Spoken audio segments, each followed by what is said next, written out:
supporting our work, and looking forward to having you all with us tonight, and looking forward to hearing from our speakers. But we'll just give everybody a minute or two so a few more folks can get on. We'll start as close to 7 as we can. And we'll let the Bonnie, how do latecomers we kind of update dribble our in. name from you to us? I don't know how. So if you hover your cursor over the name, or a little blue box should show up in the upper right corner of your box with 3 little dots. And you should be able to click on that, and their drop down menu opens up, and rename is one of the things.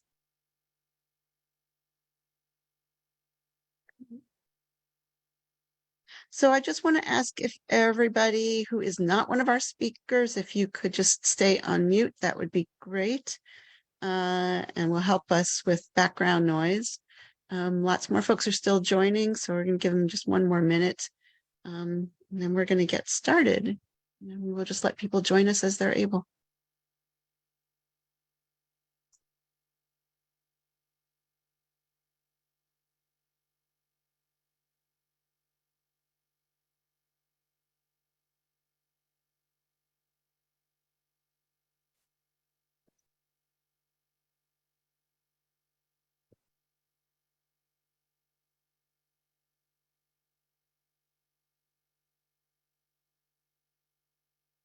Well, let's get started. We have a full agenda and program tonight, so I want to get started as soon as possible. Thank you all so much for being here.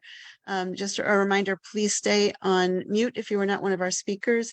And if you came in under my link and you say Bonnie Margulis and you are not Bonnie Margulis, like I see Reverend Briscoe is here, but it says Bonnie Margulis, but he's Reverend Briscoe. Please rename yourself so we know who you are. But I'm going to turn it over right now to one of our wonderful board members, Reverend Selena Fox, who is the head minister and high priestess at Circle Sanctuary, to start us off with an opening prayer. Thank you, Bonnie.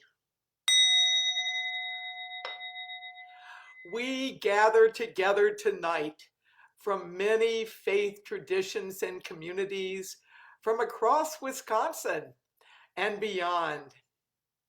We welcome all joining us live via Zoom and via Facebook, and all joining us later. Let us celebrate and converge our beautiful diversity in sacred harmony as we begin our annual meeting of Wisconsin Faith Voices for Justice. In the next few moments of quiet, let us attune to the divine, each in our own way, according to the religious and or spiritual traditions we align with.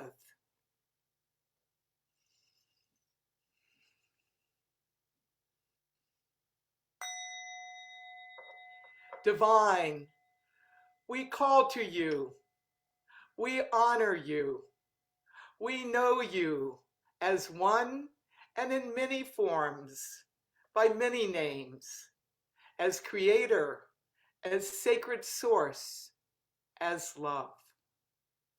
Divine, bless and guide our annual meeting and 11th anniversary celebration tonight.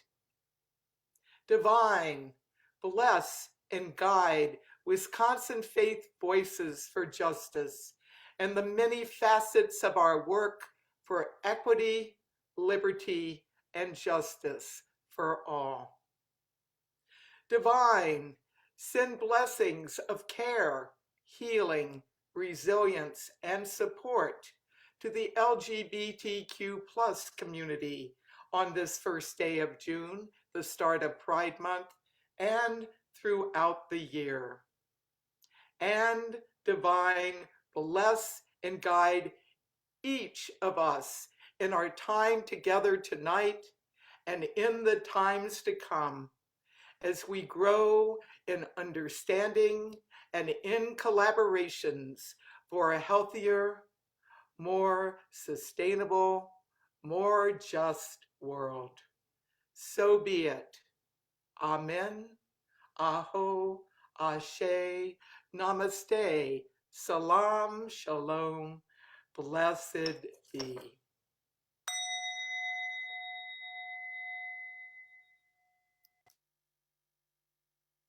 Thank you, Selena. That was beautiful. Tonight, we're celebrating how far we've come in the last 11 years, and we're looking forward to what we're going to be doing as we enter into our 12th year. Tonight, we're going to be hearing from two tremendous advocates in our state legislature for justice and hear about their work to promote the Economic Justice Bill of Rights. We're also going to honor tonight an amazing and tireless champion for people who are incarcerated and hear about his years of work providing spiritual support for people our society has forgotten. Before we turn to our speakers, though, I want to thank all of our amazing volunteers, our hardworking board, so many folks, I can't name them all, but without all of you, none of our work would get done. And I want to express a deep thanks and appreciation tonight to our amazing donors. You're the heroes of the work that we do, and without you, we really couldn't do anything at all. Some of our major donors that I particularly want to name and thank tonight, Kathy and Tim Mazer, our anonymous donor, you know who you are, Trusted Elections Fund, the Jewish Federation of Madison, the Voting Rights Lab, State Voices, Helene Nelson, Bethany United Methodist Church, Reverend Larry Sexy, Professor Chuck Cohen, Joe Silverberg, Jim and Nan Youngerman, and those folks who, leading up to tonight's event, donated $1,000 or more to kick off tonight's annual appeal. Joanna Burke, Hannah Rosenthal, and Linda Rivitz, and all of you who have contributed at any level. There's too many of you to name, but know that your support is absolutely essential to our work. And the names of our board, our volunteers, our steering committees, our donors, and our staff and our consultants all can be found in our brand new annual report, which you can find on Wisconsin Faith Voices for Justice website. Finally, please tonight help us reach our fundraising goal of $15,000 toward our annual campaign. Thanks to a generous matching gift from our anonymous donor and the gifts we've received going into tonight, we're already 2/3 of our way there. We've already raised almost $10,000. I cannot tell you how deeply I appreciate that support. Please help us tonight to get all the way and even over the top. Your support will help us to continue the fight, to get every eligible person registered and out to vote, to combat the perniciousness of white Christian nationalism and racism, to serve our immigrant, refugee, and asylum-seeking siblings, to address the social systems that keep people in poverty and lead to unequal health outcomes, and to break down the barriers between faith communities so we can all join together to create that beloved community that we all want to see. Please join us in this work ahead, and please give as generously as you are able.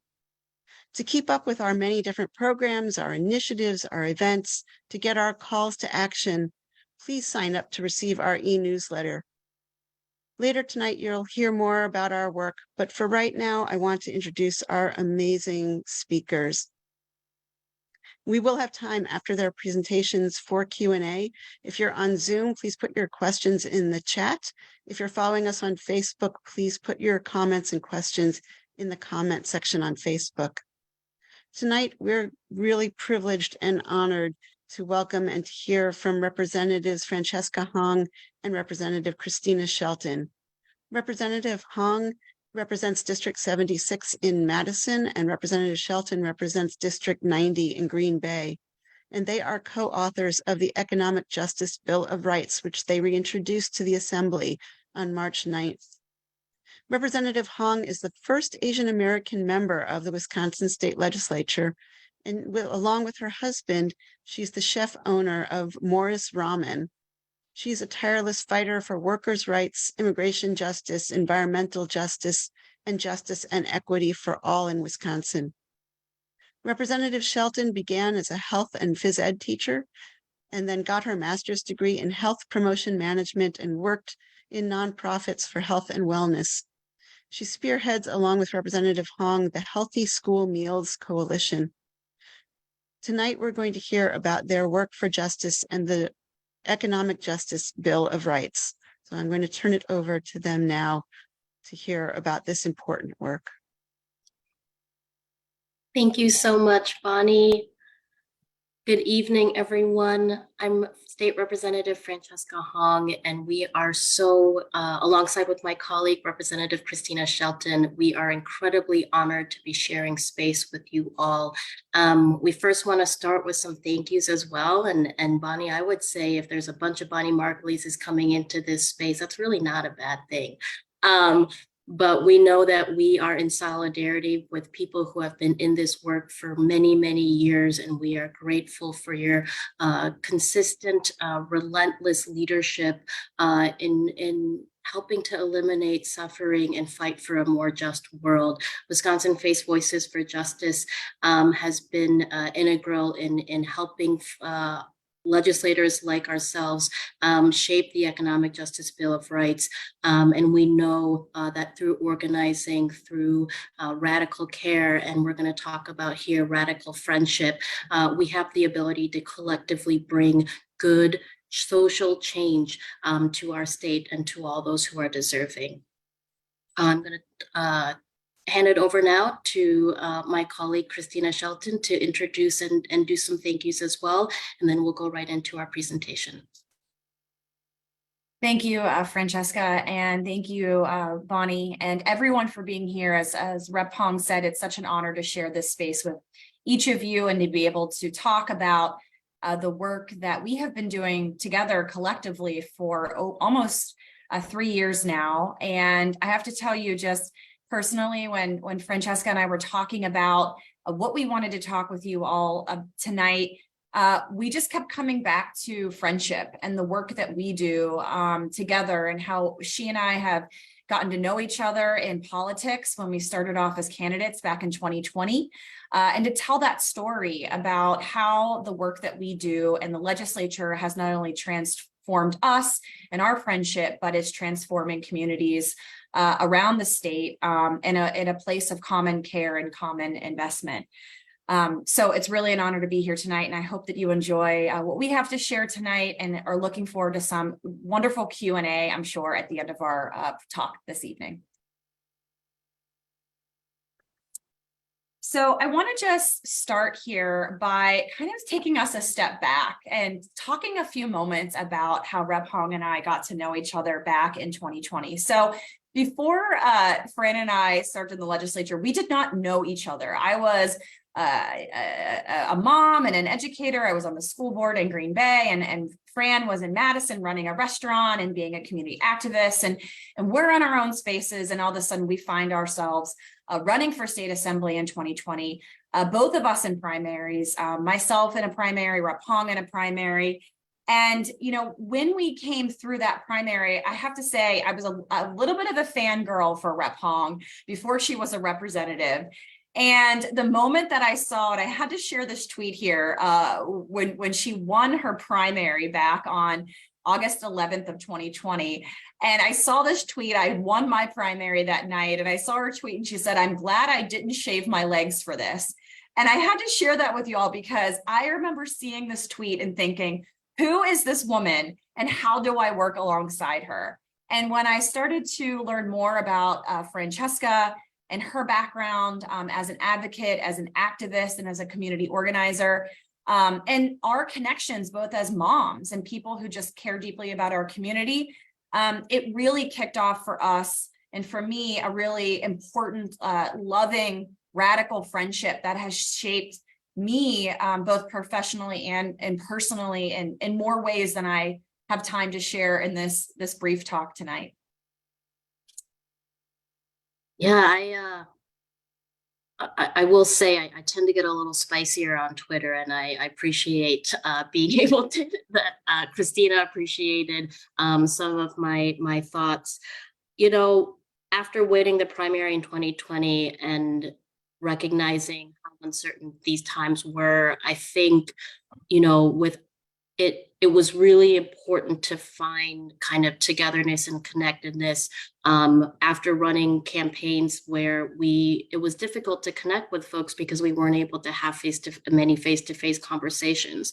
So being able to connect with Christina and talk about values and really talk about how our identities could help us lead in the legislature, I think is what kind of kicked off this idea about how we as Democrats, we as moms, we as people who want to elevate other people's experiences in the legislature, that we can do that if we clearly state what we are fighting for. And so that's really where the Economic Justice Bill of Rights came from, is that we knew we needed a tool that we could share so that we could empower those around us who needed more access to the legislature. I think too often in politics, we see gatekeeping over process and bureaucracy over process and a lot of corruption. And I think that traditional media hasn't always been able to help us break down those obstacles from keeping everyday working folks who may not always have capacity or the headspace to want to get involved with the state legislature. How do we do that in a way that really helps communities feel empowered? And so the conversations and our friendship bloom from this wanting to fight for, wanting to center possibility, wanting to center potential, and wanting to center shared power. And that is really how the Economic Justice Bill of Rights came to be, was knowing that we had to consistently talk about what we were fighting for. So this quote, "To become what we need to each other and to find power in friendship is to become dangerous." I've been thinking a lot about these during our budget season, when we're seeing a lot of our values that we know so many Wisconsinites share not be reflected in policy. And we know that policy is ultimately one of the ways that we can give people agency to better their lives and their communities and uplift one another. And so why the power in friendship is to become dangerous, I think what it does is it helps us recognize who the opposition is. The opposition right now, a lot of the Republicans in power are operating from a space of hate, of fear, and corruption. And when we really dig into what friendship is, I think it can actually be a threat to those in power, that we can use our radical devotion and our commitment to building trusted relationships, caring relationships, friendship, that can be used as a threat to challenge the place where politics is moving, one that is so rooted in hate and division. The way that we can challenge that, I think, is to really, really commit to this notion of friendship. And I'll add there too, this type of friendship is not easy, right? It is accountable. It is forgiving, of course, but it is difficult work. It is one where one must show up for yourself and for others, but also really commit to growth. And that growth, especially in politics, as you all know, can be incredibly difficult as we have increasing demands both on ourselves and in our communities and around the state as we fight for rights. And so this friendship piece for us really is really about that radical love, but also accountability to one another. So I want to pivot here for a moment and just talk a little bit about sort of how quickly things progressed for Francesca and I after we connected, after our engagement, after we both won our primaries back in August of 2020. And you'll remember that this was at the height of the Kenosha police violence. Sorry, my cat is yelping over here. I don't know if you guys can hear her. And this is the height of the Kenosha police violence with Jacob Blake. And we were, as you can sort of take yourselves back, we're all isolated, we're in our homes. We had seen sort of in the summer of 2020, sort of this massive uprising for Black Lives Matter and these historic marches. But at the same time, we're sort of isolated in many ways. And I'll also mention that in June of 2020, the city of Green Bay had the largest march in the history of Green Bay for Black Lives Matter. And so we're watching this happen, but we're, like I said, we're also isolated. And so Fran and I had started to work with some other candidates at the time, some who were currently elected but were running for re-election, and then other new candidates, about what could we do as candidates, not yet electeds, to really be at the forefront of this sort of commitment to organizing, but also really calling on our elected leaders and our community leaders to build a broad coalition to bring the change needed so desperately, especially by our Black, Brown, Indigenous, LGBTQ community members, those most marginalized, really sort of reimagining what the work looks like, but also how we engage with others to demonstrate that we are not just political candidates, but we are people who are truly in the trenches with folks and want to desperately show up for them in radical acts of solidarity. And this is where the need to eradicate systemic racism and talk clearly as candidates and future electeds about race in essentially every single policy that we would be discussing grew from. I think that we know eradicating racism had to be embedded into this Economic Justice Bill of Rights, and it was these acts of democracy. I think protest is one of the most direct forms of democracy that really inspired us to make sure that in these new positions of powers that we would be entering, in order to make these positions organizing spaces as well, we would have to commit and recommit to eradicating racism through policy and making sure that as Democrats, even though we were in the minority, we would be in the minority party, that we need to speak clearly about building solidarity across racial lines and making sure that coalition building, multi-generational, cross-racial, and multi-ethnic coalition building needed to be at the center of our talking points, of our policy, in conversations that we knew would be deeply uncomfortable to folks who had been somewhat complacent in the legislature. And so going into 2021, after inauguration, we worked on the Economic Justice Bill of Rights for all Wisconsinites. We knew that we needed to speak clearly about and consistently about what was possible, that the potential of each Wisconsinite needed to be centered in order for us to build a Wisconsin that worked for all. And I think that prior to inauguration, our work in meeting communities where they were, making sure that we weren't going to be siloed into being just legislators or activists from the cities that we were at, but actually meeting other communities, the diversity in rural communities, going to other places to campaign, making sure that we were speaking consistently to fighting for working people needed to be at the center of this as well. And so, you know, we kept trying to push the boundaries of what was expected of policymakers. And we knew that we needed to affirm the diversity of lived experiences throughout our state. And so we talk a lot about in the Economic Justice Bill of Rights, when we bring it to places as really a tool to say whether you're rural, suburban, or urban, from Madison to Oconomowoc, Superior, or Reedstown, we wanted to reinvest in people's ability to tell their stories and let them know that their lived expertise were their lived experiences were their lived expertise, and really commit to empowering individuals of their own potential.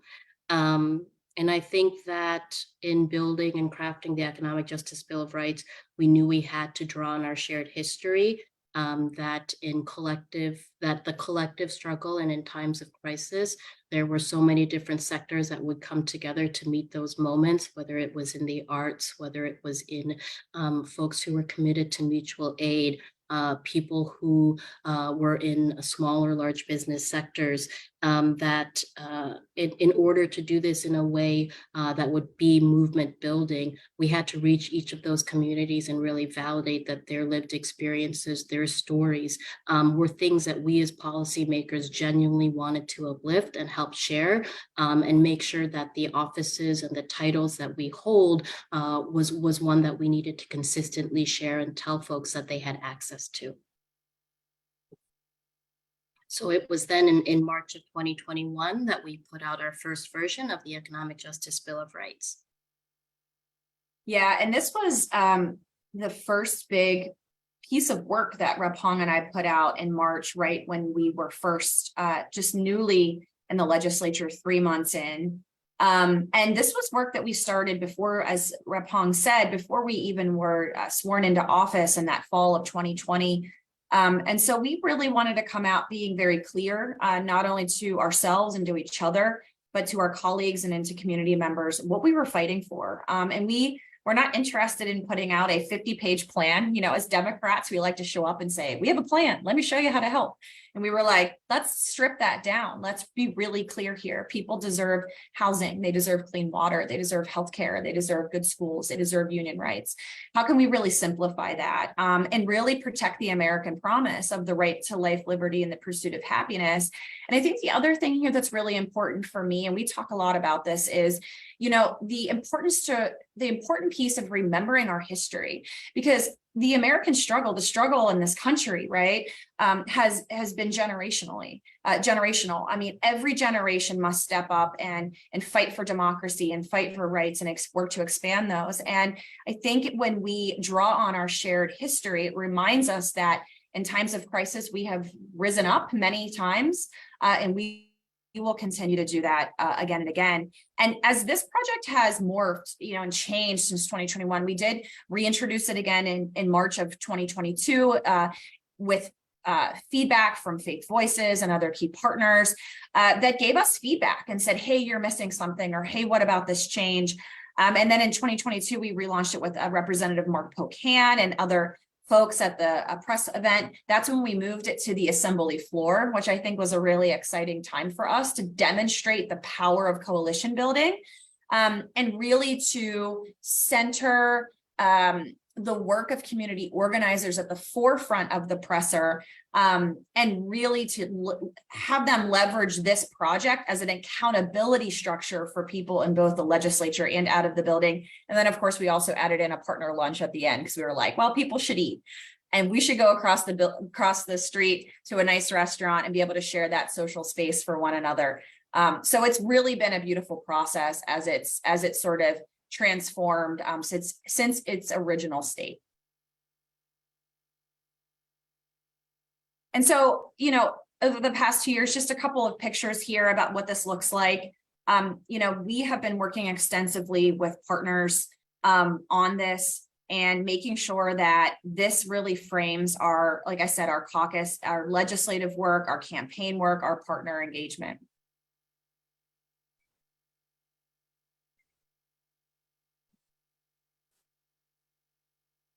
So just a couple of ways that I see how this coalition building was actually taking place, right? So Christina and I came in as freshmen and really wanted to lean into what kind of the jargon in the building is, in building or out of building, and making sure that we were taking the lead from movement leaders and coalitions that had been in this work, and figuring out ways to build trusted relationships so that collaboration was something that was welcomed, and we wanted people to see us as their trusted messengers. And I think that a lot of what has happened in the last 10 years, because of the way that our state has been decimated by gerrymandering, corruption, and really too much consolidated power with the Republicans, that movement leaders weren't always recognizing if building allies in the legislature was worth it. And we knew that we needed to work to rebuild that trust. And so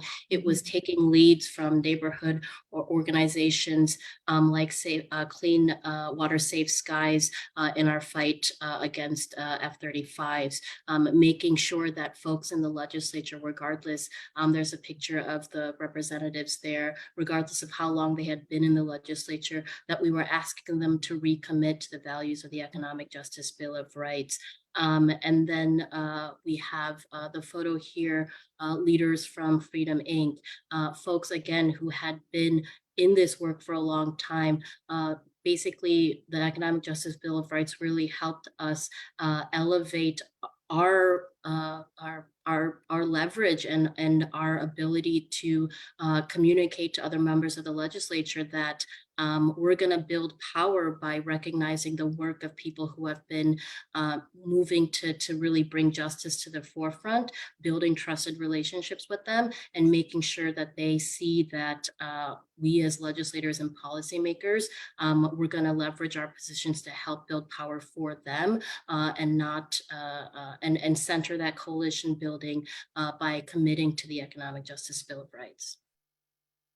And making friends, right, Fran?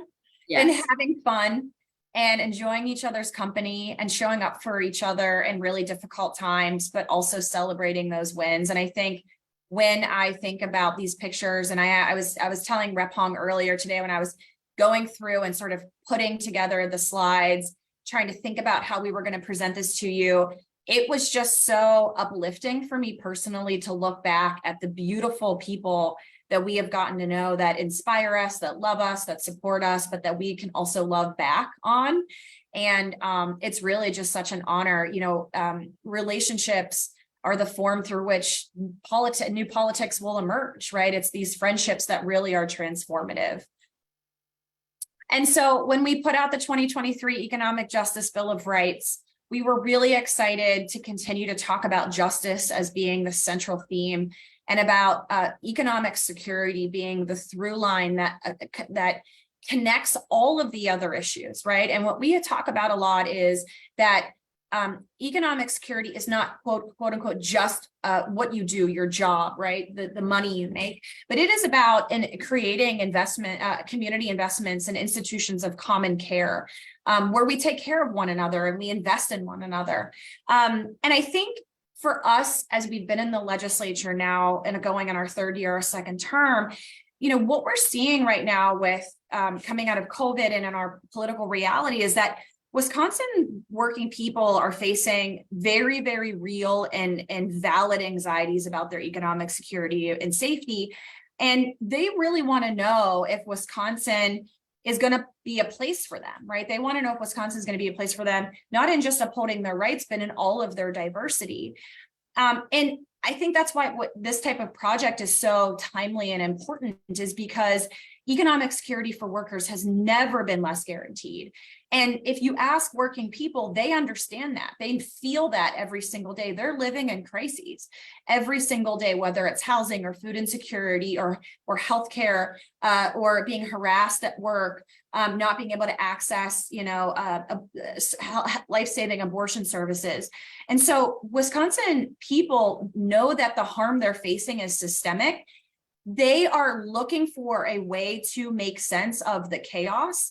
And we are working and need to work alongside people to help them understand that the tactics that are being used by Wisconsin Republicans, these tactics of fear and hate, and quite frankly, manufacturing these sort of fake social wedge issues that are really to divide and distract us, all the while millionaires and billionaires and corporations are making, mass profits. Working people need to understand that those are choices that are being made by politicians and people in positions of power. And it's not a failure of individual responsibility why they are where they are. And so what we have found over and over again is that working people in the state, they need a political party, they need an organizing structure, they need a way that we are going to work collectively to fight back and really to win, right? Not to win so that I win my seat or Fran wins her seat, but really to uphold, when I say winning to uphold and expand the rights that you see in front of you here today, the things that we are committed to. I really believe, I'm a Democrat. That's not a surprise to anyone here, but I say over and over again, I am not an apologist for the Democratic Party. The Democratic Party has failed working people and people for a number of years, and we have to be honest about what that is.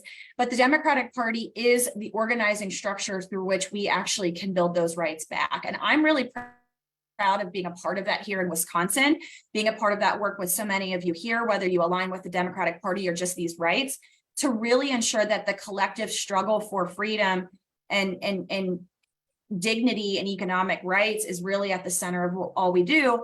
And at the end of the day, I remind people all the time, we are the wealthiest country in the world and the state's sitting on a $7 billion budget surplus. So don't tell me we don't have enough money to make sure everyone has their basic needs met. That's just a bunch of baloney. And working people know it. This comes down to freedom. And I think that the framework that the Economic Justice Bill of Rights provides is to consistently remind people that their freedoms are being attacked. But what these 10 values here, what it does is that it helps us center and collectively recognize that our freedoms and the values that we share for our families and our chosen families and wanting to care about our futures are all here in this Economic Justice Bill of Rights. And so each value really recognizes that it's with economic security that we can maintain and truly work towards freedom for everyone, which is ultimately one of the ways that we can achieve the justice that we know everyone also deserves.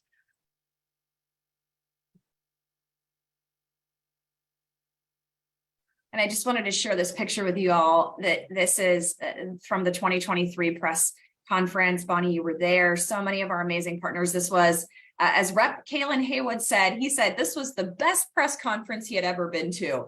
And I was just thrilled to get that feedback from him. But to me, what this picture shows is that we understand and we all know, and when I mean we, I mean all of us here in this space and in that, when we shared that room together, know that we cannot advance this vision, this work alone, that it's going to take every one of us to actualize the promises that we've made. And that it's going to take, and we say this a lot, a multiracial, multicultural, multi-generational coalition to bring every single person with us. We are leaving no one behind. And I think that combats one of the greatest dangers that we've seen sometimes reinforced with the Democratic Party historically is this reliance on elitism. And I think that when we radically challenge and reject elitism and focus on making sure that we leave no one behind, when we work with movement leaders like Angela Lang from Block, when we work with Voces de la Frontera, when we recognize, like, what Wisconsin Faith Voices has done in terms of recognizing power and coalition building, that we are really rejecting that elitism and recommitting to ensuring that freedom is economic security, safety, and ensuring that folks have access to agency. And again, I think that's what the Economic Justice Bill of Rights really reinforces. And I have to tell you all, I love standing at a podium with Francesca. I could stand up there all day. And so many people have said that too, that you two could stand up there all day. And it's just been so inspiring to get to work with so many folks to talk about these issues and how we build a Wisconsin for the many rather than the few. So what does the Economic Justice Bill of Rights look like in practice? How do we make sure that this framework is being used to build policy that continues to uphold those values that we outlined? And I think so much of it is investment, again, in that freedom, those family values, and the future. And our future is in our young people. And I think that when we have introduced legislation. Rep. Shelton has been spearheading this coalition for healthy school meals for all.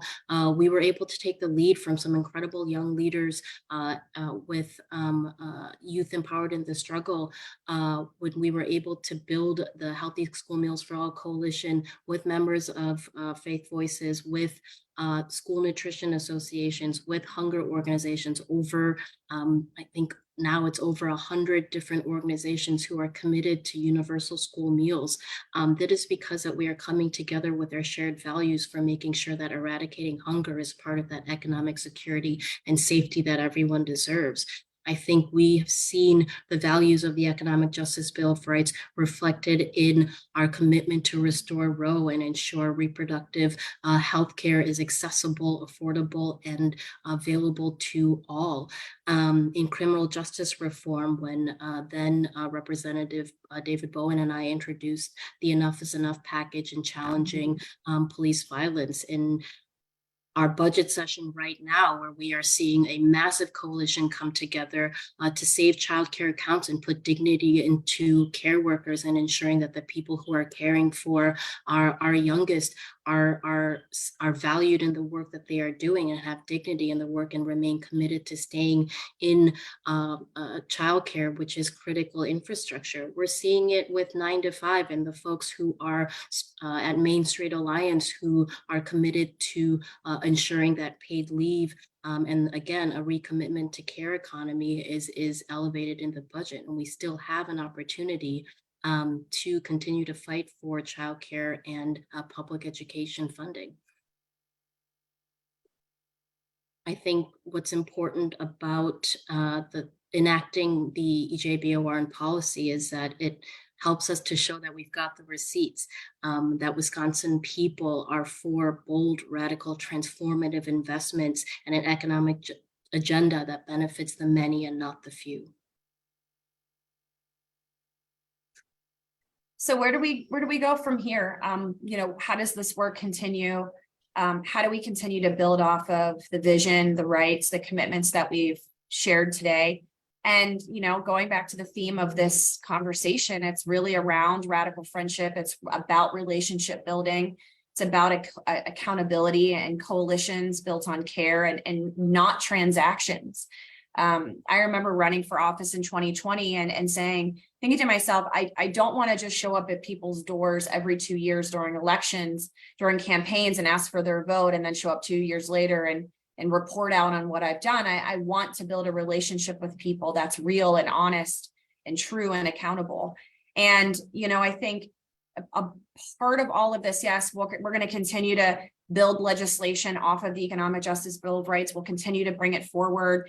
But I think more specifically, it's really going to be important for us as we see what Republicans in the state and nationally are doing, whether it's book bans, going after trans kids, continuing to double down on abortion bans, refusing to accept that childcare is infrastructure, moving public funds more so into the private school voucher program, that we can't dispute their lies because they're not real, but that anxiety is real. And so what we have to do as movement builders and organizers is to make people's realities better. We have to transform the lives of working people.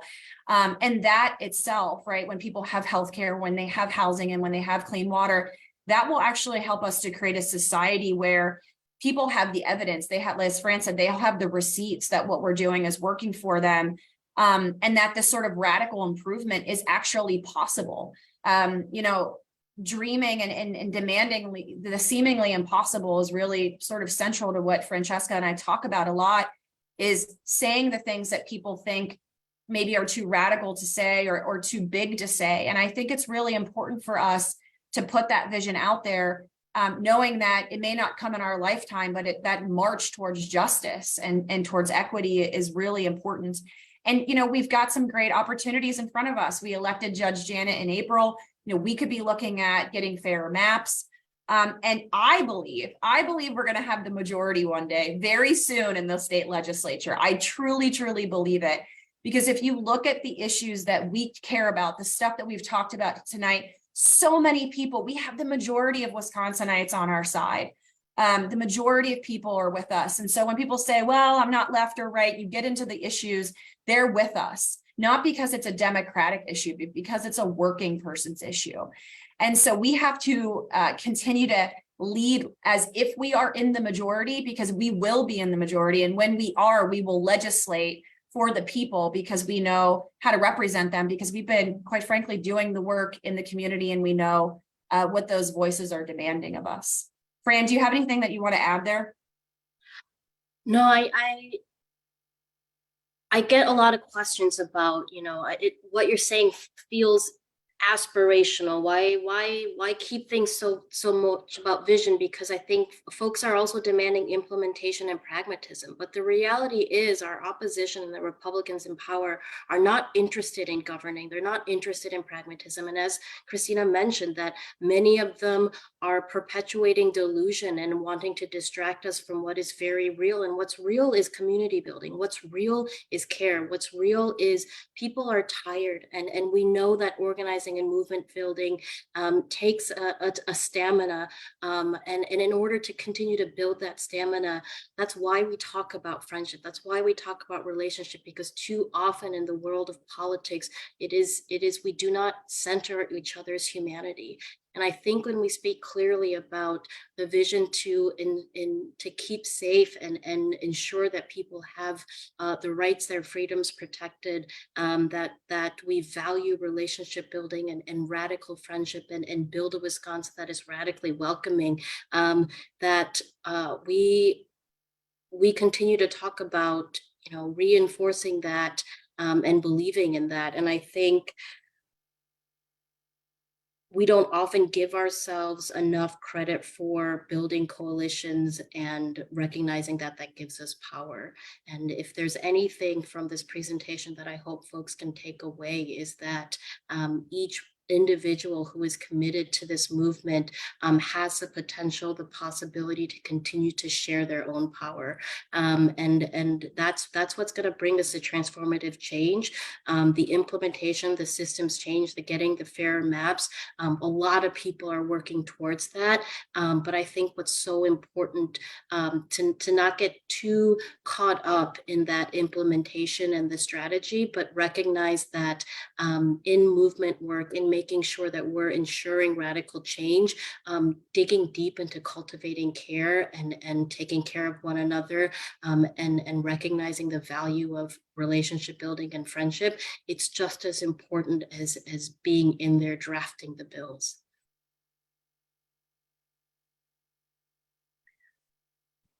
So in conclusion, and again, in talking about this power of friendship, recognize that it's in friendship that can move us from charity to justice. It's in friendship that we can build bridges and not just constantly search for common ground, that we can move across communities and build towards collective liberation. That friendship can ultimately connect us, empower us, advocate for change. This radical act is incredibly powerful. And I think that both Rep. Shelton and I, we are deeply, deeply grateful for the work of this coalition here with Wisconsin Faith Voices, and your commitment to really transforming our state and building justice in a way that is sustainable because it is rooted in friendship. Thank you so much, Rep. So we'll pause there, Bonnie. Thank you so much. I think we'll open it up to questions. I'm going to stop sharing my screen, and I hope, I'll turn it back over to you. Thank you. Thank you. Thank you both so much for your work, for your passion and commitment, and for your sharing that passion and commitment with us tonight. We have time for just one or two questions. If anybody has anything that they want to ask or a comment, please put it in the chat. And I just wanted to say how very much I appreciate your work and how much it resonates with the work that Wisconsin Faith Voices for Justice does. I just noted a couple of things. The first line, the first item in the Economic Justice Bill of Rights talks about dignity at work, and that's the name of the Workers' Rights Coalition that we run, that we've been running with Worker Justice Wisconsin for 7 years now. So I love seeing that language up front and center.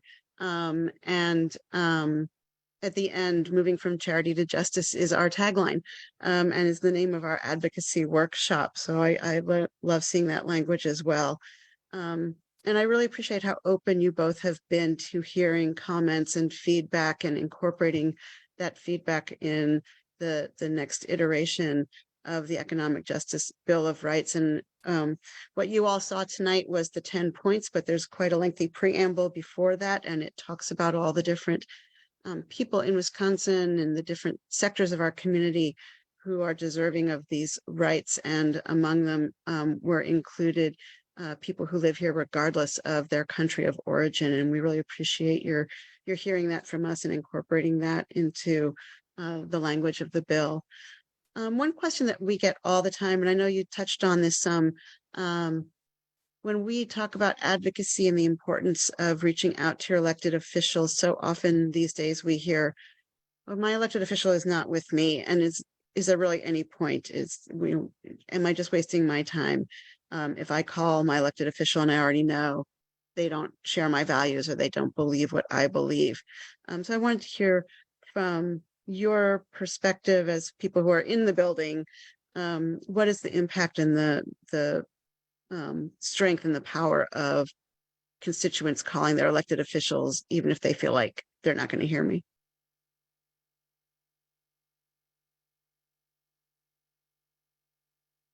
Yes, we get that quite often as well. I think Christina and I can attest to folks who we are in spaces where their representative is not responsive and complacent, and we know that some of that stems from gerrymandering and unfair maps.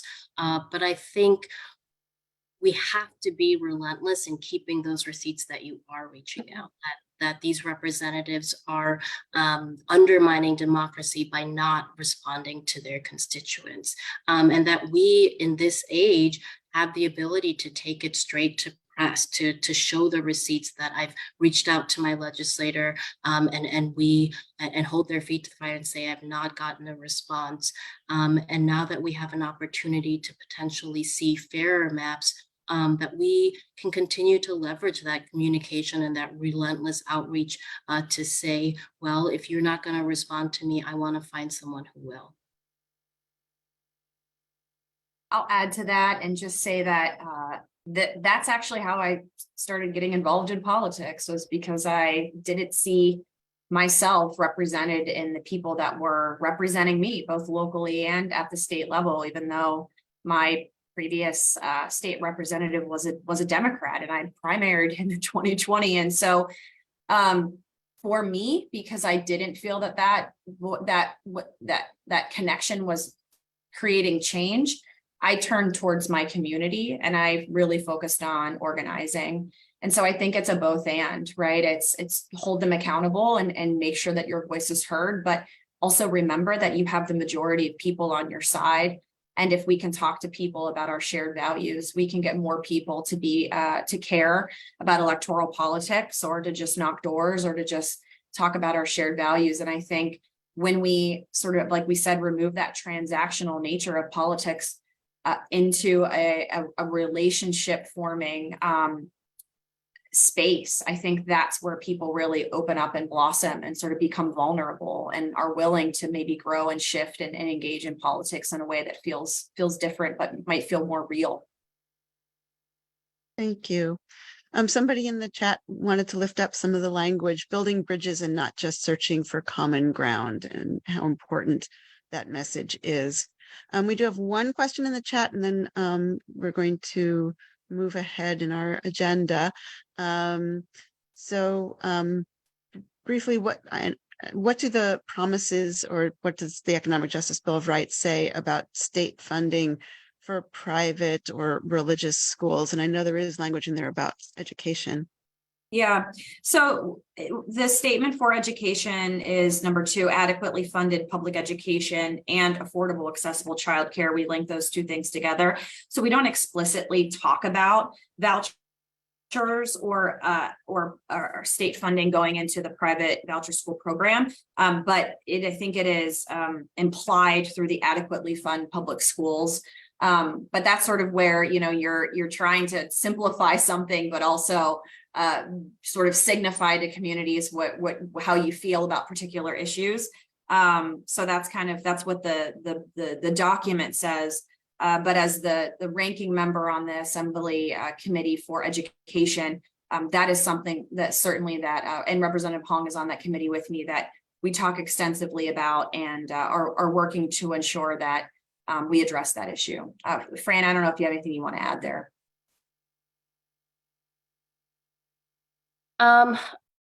We know that the executive committee or joint finance is going to be meeting to talk about education funding in the coming weeks here. And like Christina said, we're going to continue to say that everyone in Wisconsin deserves access to fully funded public schools. And I think whether or not,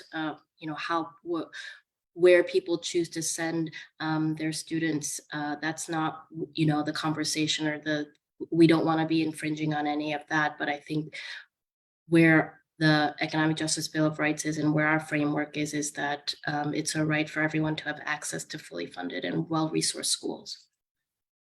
Thank you. Thank you both so much for your work. It's really inspiring, and Wisconsin Faith Voices for Justice is deeply committed to working with you to help forward this work and see they become not aspirational but reality. So thank you so much. And I just want to remind folks, if you're able tonight to make any kind of contribution to Wisconsin Faith Voices for Justice, we've been getting some donations in, and we really deeply appreciate your support. And I'm going to ask one of our board members, Professor Chuck Cohen, who's been monitoring the Facebook page tonight and also looking to see our donations. Chuck, do you have a report for us as we're a little bit more than midway through our evening?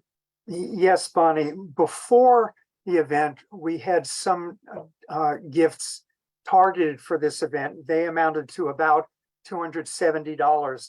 Thus far tonight, we've received an additional $661. So at the moment, we're at $931. Wonderful. Thank you so much. Thank you, Chuck, for keeping track of that for me, for us. And thank you all, those of you who have made donations. We really appreciate it. Again, our work could not continue without this support. I'm going to switch gears a little bit now. One of the things that we do at our annual celebration is we present our annual Voice for Justice Award to an individual or to an organization that really exemplifies our values of trying to build a more just, equitable, and compassionate Wisconsin, and does it through a religious lens or as a person of faith. And so every year we present our Voice for Justice Award. And I am going to turn it over right now to our board president, Reverend Larry Sexy, who is going to introduce our awardee this evening. Thank you, Bonnie. I appreciated our speakers this evening, and I want to come back to that theme of radical friendship. And I want to give a heads up to my fellow board member, Reverend Willie Briscoe. I hope, Willie, you're following. I've known Reverend Jerry Hancock for some time now. I want to get some of the formalities out of the way. Jerry's an ordained minister in the United Church of Christ. He entered the ordained ministry, I think as a layperson. He was in ministry long before that, after working for more than 30 years as an attorney in the criminal justice aspects of public policy. In February of 2006, Reverend Hancock became the director of the Prison Ministry Project. The project is an outreach ministry of the UCC. Its challenge is to serve prisoners, victims, and their families, engage the wider church in prison issues, and to be an advocate for prison reform. Willie and Jerry are two people that I count as friends, and that term radical friendship, I think, applies to both. Their careers parallel one another. Both spent a lifetime dealing with a criminal justice system and seeing the injustice baked into that system, the racial injustice in that system. But both, having finished that course in their life, became ordained ministers. And Jerry, I still remember one of my first conversations with you. I was kind of taken aback when you said that you became a minister so that you would have a voice and that you could speak out on issues that were important to you. And I know that you had been in the Doyle administration. And as a lowly parish pastor, at least that's what I thought. I thought, why in the world does he think he'll have more influence as an ordained clergy person? Enter Willie. Both of you have inspired me to realize that people of faith have a voice and we need to use it. And we need to express our deep values and convictions, as you've heard our speakers this evening share. Both Jerry, Willie, and I come from a tradition where our rabbi, Rabbi Jesus, has said, "I call you friends." And that means so much because those friendships can be transformative. So it is my privilege and distinct honor to present Reverend Jerry Hancock with this year's Voice for Justice Award and ask him to share a few words. Well, thank you, Larry, old friend. It's really dangerous to give a lawyer and a preacher an opportunity to speak. But I'm really overcome with this honor. And just let me say this, that on behalf of the volunteers in the Prison Ministry Project and the more than 1,000 men and women inside Wisconsin prisons that have joined us in our programs, I'm honored on their behalf to accept this award. For the past 17 years, our work has been guided by some advice from an ancient source. We are to work for justice, to challenge those systems that demean, depress, and destroy the lives of our brothers and sisters. We're to love mercy. We're to work to heal the harm caused by crime, both inside and outside prison walls. And we're to walk humbly. We recognize the wisdom of people with lived experience who know more than we will ever know about injustice and the lack of mercy. But walking humbly, we all know that walking humbly is not walking meekly.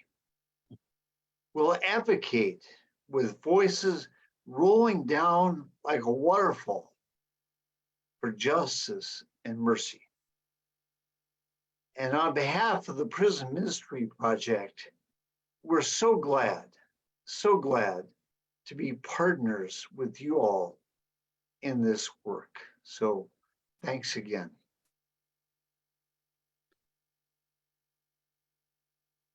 Thank you so much, Jerry. I think when I moved to Madison, you were one of the first people that I met. And I've just been so deeply honored to know you and so admire you and the work that you do. And I was really delighted that we had this opportunity to honor you tonight and to have you have a chance to share your work with us. It's truly inspiring, and it's hard work, I know, and few people really can do it, and you do it with grace, and it's just amazing to watch the work that you do. Thank you so much, and thank you for being with us tonight. Thank you. So I want to take a few minutes to share some of the work that we've done over the past year, and there's a lot, and so I'm not going to talk about everything because it would take too long. I give these presentations at congregations all the time. I'm more than happy to come to any of your congregations and talk about our work, and I can talk for a really long time. So I will not do that tonight. I just want to lift up a few things that we've done that I'm particularly proud of over the last year, and some of the things that we are looking to do in the year to come. And you will hear as I talk about the many, many, many coalitions and partners. We do not do this work on our own. We do everything in coalition and in partnership with so many other organizations and so many of you. And we're so grateful for those partnerships. The Wisconsin Interfaith Voter Engagement Campaign is a project that we do jointly with the Wisconsin Council of Churches. And this year we also partnered with Tikkun Ha'ir in Milwaukee and jointly hired Rhonda Lindner, our amazing organizer. Over this past year, leading up to the 2022 election, we organized over 115 volunteers in congregations around the state who did canvassing for us, knocked on over 2,500 doors, had 1,000 conversations with people to help get people educated and registered and out to vote. We had 25 clergy around the state who acted as poll chaplains to help keep things calm and peaceful as people stood in line to vote. We partnered with the Urban League, the League of Women Voters, the NAACP, Souls to the Polls, Vote Riders, and so many more voting rights organizations. This year, as we don't have an election coming up until 2024, we're going to focus on training people in how to do advocacy and how to reach out to your elected officials to talk to them about things like the Economic Justice Bill of Rights. We partner with Wisconsin Council of Churches, Wisdom, the Interfaith Conference of Greater Milwaukee, Micah, and others on taking a faithful stand for equity and Teach the Truth Wisconsin. We have over 1,200 advocates and activists around the state who are working in their school boards and in their local communities for equity and to hold up justice for people of color, for LGBTQ students, for religious minorities, for justice and compassion in our schools and in our communities. We worked together in this coalition to bring Reverend Jennifer Butler to Wisconsin in February to talk to us about the rise of white Christian nationalism and what our roles and responsibilities are as people of faith to counter that racist nationalist movement. This year, we're starting a new project to track legislation that either lifts up issues of equity. For example, Representative Hong and others have introduced a bill into the legislature to require Asian American Pacific Islander education into our public schools. So we would support that bill, but there are other bills that are banning books and that are attacking the rights of trans students. And so we're really keeping track of those bills and letting you all know when there are opportunities for you to stand up and have your voices heard on these issues. Our Dignity at Work Coalition, which we run together with Worker Justice Wisconsin and an amazing steering committee of folks from different organizations. We focused a lot around COVID, lifting up COVID education and the vaccines and getting people vaccinated and really advocating for the rights of essential workers to be able to stay safe. And we are under the lead of one of our Dignity at Work organizations, 9 to 5, starting to focus on looking at the care economy. And you heard Representative Hong speak a lot about looking at care workers and the care economy and taking care of each other. So that's something that we're really leaning into and lifting up through our Dignity at Work coalition. Through our Faithful Action for Healthy Wisconsin, we've been looking at the intersection of racism and healthcare, looking at the social determinants of health. And in the coming year, we're going to be bringing a pilot project to some of our localities, hopefully starting in Watertown, to do some educating and training around the social determinants of health and how to change the narrative and the message away from individual responsibility around healthcare and looking more broadly at public health and the intersections of the social determinants of health and how public policy conspires to keep people from living their healthiest lives and how we can change that. The Dane Sanctuary Coalition is the locus of our immigrant rights work, and we've really been struggling as so many in the immigrant rights community have with the lack of affordable housing. And even tonight, we are helping to keep a family in a hotel. And we've been doing that all year. And we've really exhausted our emergency housing fund and really look to you all to help us with that work. The lack of affordable housing, the lack of safe housing for undocumented folks and asylum seekers is really at a crisis level. We also, through the Dane Sanctuary Coalition and with the leadership of Dan Zimmerman and Deneen Grow, offer rides to Milwaukee for ICE check-ins and to Chicago for immigration hearings. We're one of the only agencies in the area that does that work. and it's so important. And we always need more volunteer drivers. So if you're interested in helping to give people rides who need those rides to get to immigration court or to ICE check-ins, please be in touch and let me know that you're interested in that work. We've just started having conversations with the governor's staff about how we can have a statewide response to the growing numbers of undocumented folks and asylum seekers and migrants in Wisconsin, and the deep needs that they have, particularly for housing and for legal assistance. Our interfaith work grows by leaps and bounds, where we were thrilled to get back to in-person for our 7th annual Iftar in 2023, our interfaith Ramadan break the fast dinner. Look to our next Iftar. We're already starting to work on it. It's going to be in March of 2024. We're just honing in on the dates right now. And we started a new project, and I really want to thank Chuck Cohen for his leadership and his inspiring us to create this new project called Interfaith Intersections, where we bring together people of faith to address different questions and have panels representing different faith traditions. And the important thing is that our panels are not clergy, they're not academics, they're not experts, they are lay people, and their expertise lies in their own personal experience and how they interpret their own faith expression. We also are very much engaged in LGBTQ rights. I was really delighted this afternoon to go to the Capitol to witness the 5th time that our governor has raised up a pride flag over our state capitol to honor Pride Month.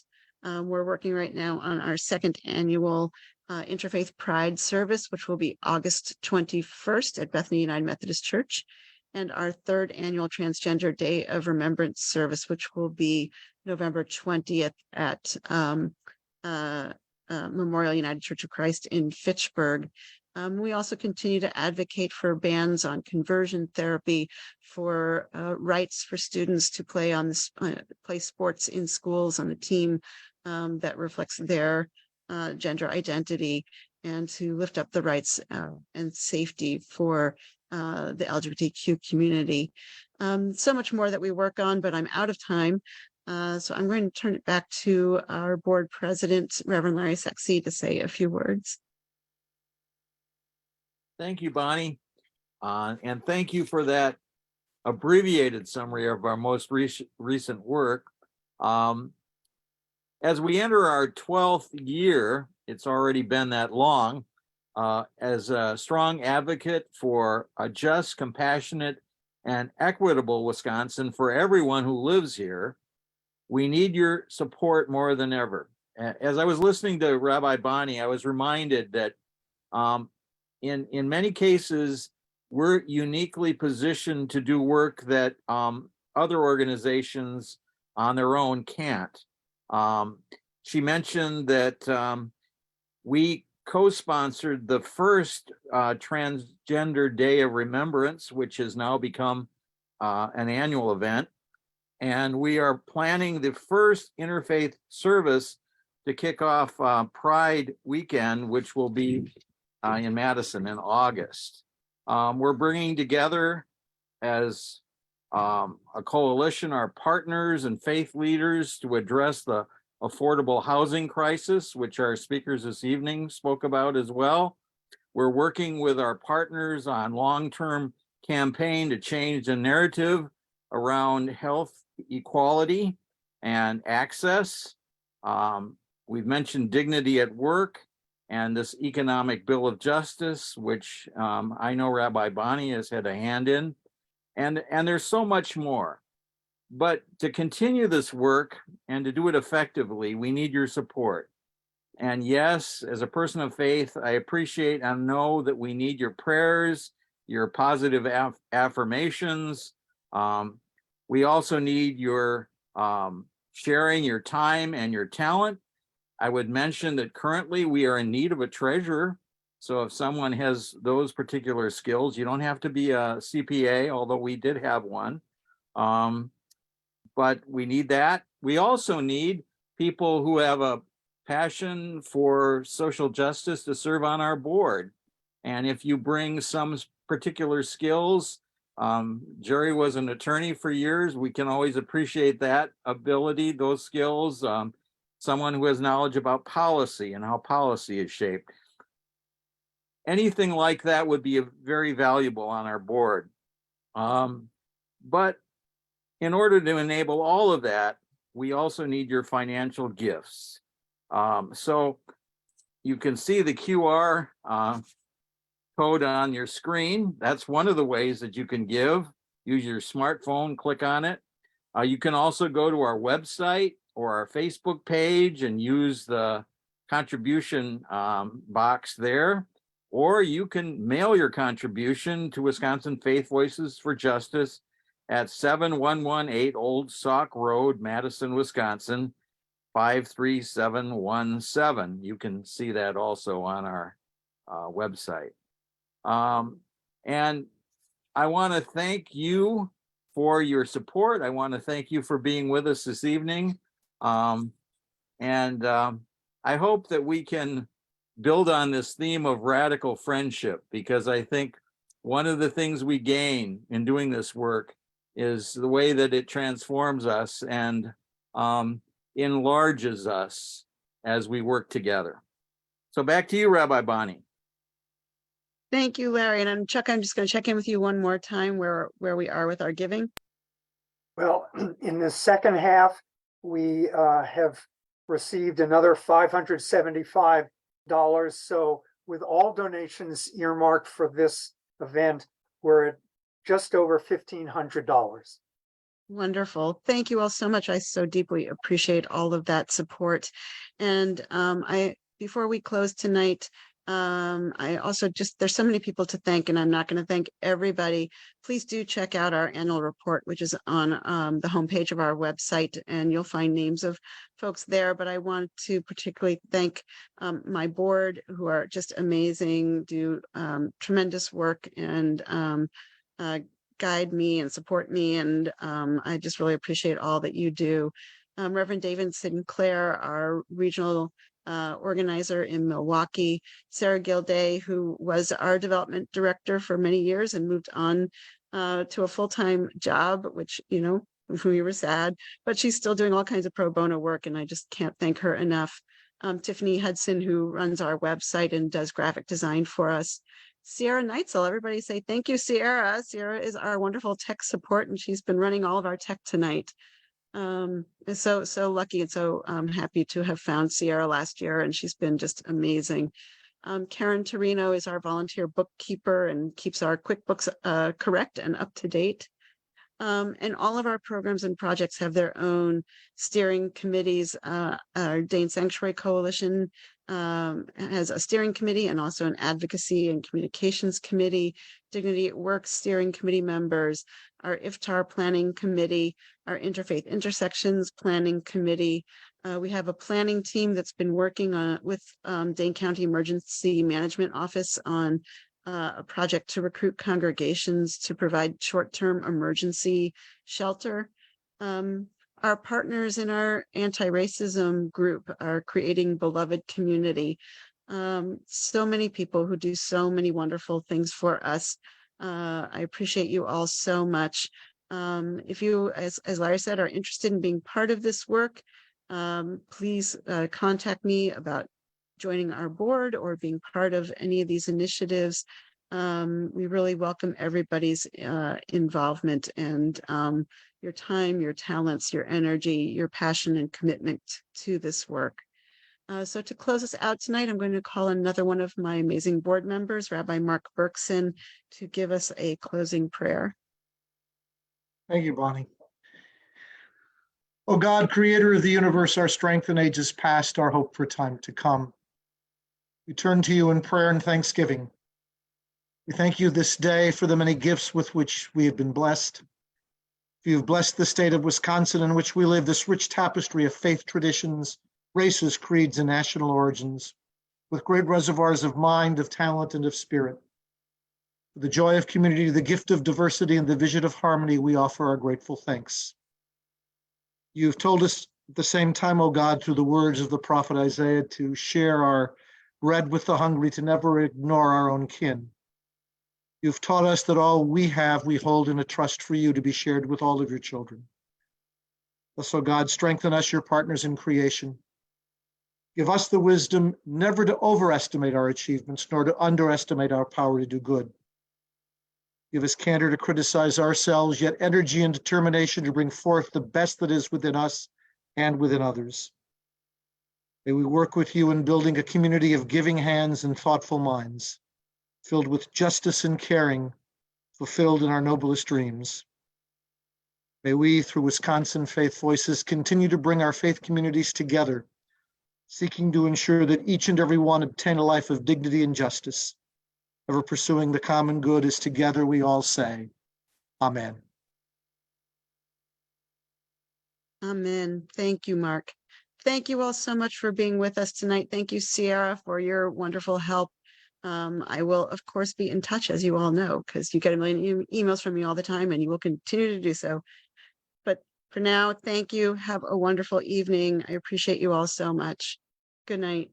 Thank you.